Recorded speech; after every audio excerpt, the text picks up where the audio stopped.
Nehemiah chapter 1. The words of Nehemiah, the son of Hakaliah. Now it happened, in the month of Chislev, in the 20th year, as I was in Susa the citadel, that Hanani, one of my brothers, came with certain men from Judah, and I asked them concerning the Jews who escaped, who had survived the exile, and concerning Jerusalem. And they said to me, "The remnant there in the province who had survived the exile is in great trouble and shame. The wall of Jerusalem is broken down, and its gates are destroyed by fire."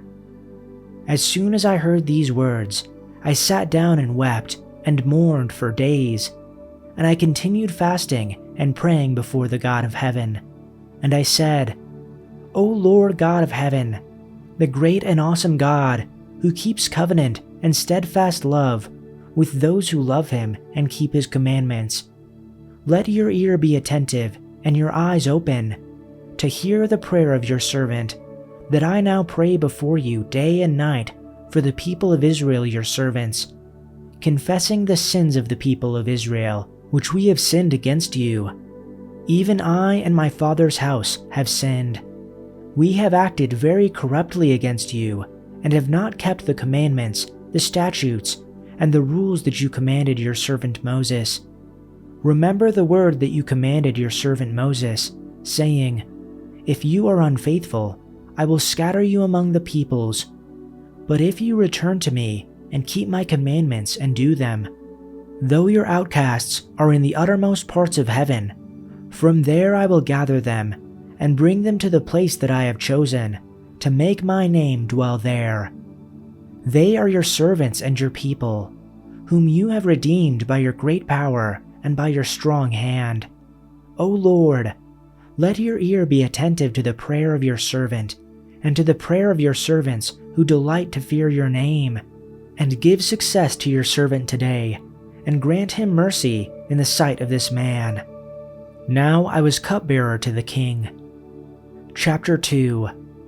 In the month of Nisan, in the 20th year of King Artaxerxes, when wine was brought before him, I took the wine and gave it to the king. I had not been sad in his presence before, so the king asked me, "Why does your face look so sad when you are not ill? This can be nothing but sadness of heart." I was very much afraid, but I said to the king, "May the king live forever. Why should my face not look sad when the city where my ancestors are buried lies in ruins, and its gates have been destroyed by fire?" The king said to me, "What is it you want?" Then I prayed to the God of heaven, and I answered the king, "If it pleases the king, and if your servant has found favor in his sight, let him send me to the city in Judah where my ancestors are buried, so that I can rebuild it." Then the king, with the queen sitting beside him, asked me, "How long will your journey take, and when will you get back?" It pleased the king to send me, so I set a time. I also said to him, "If it pleases the king, may I have letters to the governors of Trans-Euphrates, so that they will provide me safe conduct until I arrive in Judah? And may I have a letter to Asaph, keeper of the royal park, so he will give me timber to make beams for the gates of the citadel by the temple, and for the city wall, and for the residence I will occupy." And because the gracious hand of God was on me, the king granted my requests. So I went to the governors of Trans-Euphrates and gave them the king's letters. The king had also sent army officers and cavalry with me. When Sanballat the Horonite and Tobiah the Ammonite official heard about this, they were very much disturbed that someone had come to promote the welfare of the Israelites. I went to Jerusalem, and after staying there 3 days, I set out during the night with a few others. I had not told anyone what my God had put in my heart to do for Jerusalem. There were no mounts with me except the one I was riding on. So I went out at night by the valley gate, in the direction of the Dragon's Spring, and on to the Dung Gate. And I was inspecting the walls of Jerusalem, which were broken down, and its gates, which had been consumed with fire. Then I passed on to the Fountain Gate, and the King's Pool, but there was no place for my mount to pass. So I was going up at night by the ravine and inspecting the wall. Then I entered the valley gate and returned. However, the officials did not know where I had gone or what I was doing, nor had I as yet told the Jews, the priests, the nobles, the officials, or the rest of who were doing the work. Then I said to them, "You see the bad situation we are in, that Jerusalem is desolate, and its gates have been burned by fire. Come, let us rebuild the wall of Jerusalem, so that we will no longer be a disgrace." And I told them how the hand of my God had been favorable to me, and also about the king's words which he had spoken to me. Then they said, "Let's arise and build." So they put their hands to the good work. But when Sanballat the Horonite, and Tobiah the Ammonite official, and Geshem the Arab heard about it, they mocked us and despised us, and said, "What is this thing that you are doing? Are you rebelling against the king?" So I answered them and said to them, "The God of heaven will make us successful. Therefore, we his servants will arise and build, but you have no part, right, or memorial in Jerusalem." Chapter 3.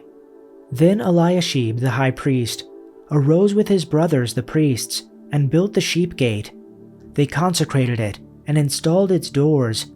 They consecrated the wall to the Tower of the 100 and the Tower of Hananel. And next to him the men of Jericho built, and next to them Zakur the son of Imri built. Now the sons of Hassanah built the fish gate. They laid its beams and installed its doors with its bolts and bars. Next to them Meremoth the son of Uriah the son of Hakkoz made repairs. And next to him Meshullam the son of Berechiah the son of Meshezabel made repairs. And next to him Zadok the son of Banah also made repairs.